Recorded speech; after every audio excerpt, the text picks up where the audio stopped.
Because the Earth absorbs and stores much of the energy it receives from the sun as heat, underground temperatures remain constant at a point between 42 and 80 degrees Fahrenheit year-round, depending on where you are in the United States.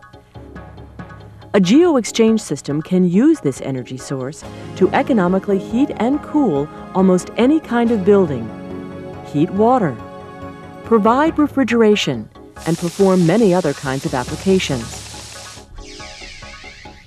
A geo-exchange system is made up of three components: a heat pump, usually located inside the building where it's protected from the environment and vandalism; an underground heat exchanger to act as a heat sink to store energy in the earth when cooling, and to extract energy from the earth when heating; and a distribution system, such as air ducts or hydronic radiant floor tubing, to provide comfort control for the building space. The two types of heat exchangers commonly used are open loop and closed loop. A closed loop system uses a system of continuous underground pipe loops in which both ends of the pipe system are connected to the heat pump, thereby forming a sealed closed loop. Water, or a mixture of water and environmentally friendly antifreeze, circulates through the loop to transfer heat between the heat pump and the earth.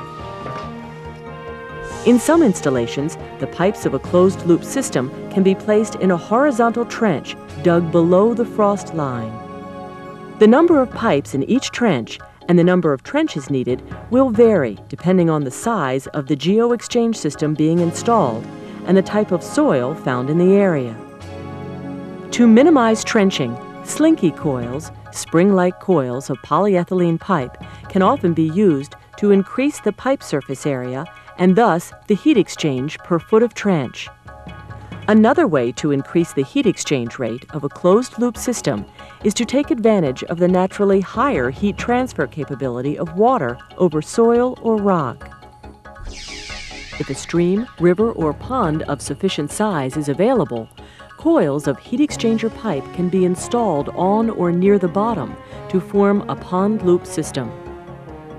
In locations where space is limited or a large heat exchanger is required, the pipes of a closed-loop geo-exchange system can be installed vertically in wells drilled into the earth.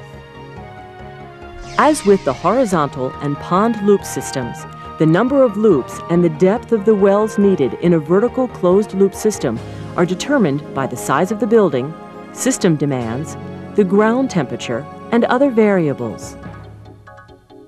Since it's not necessary for the heat exchanger to be connected to the rest of the system above ground, whichever type is installed can be placed within existing landscaping, under sidewalks, driveways, and parking lots, or even beneath the building itself.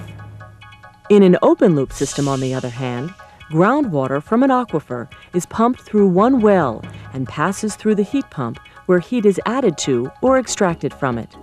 The water is then discharged back to an aquifer or harnessed for other water management uses. Because the system's water supply and discharge are not connected underground, the loop is open.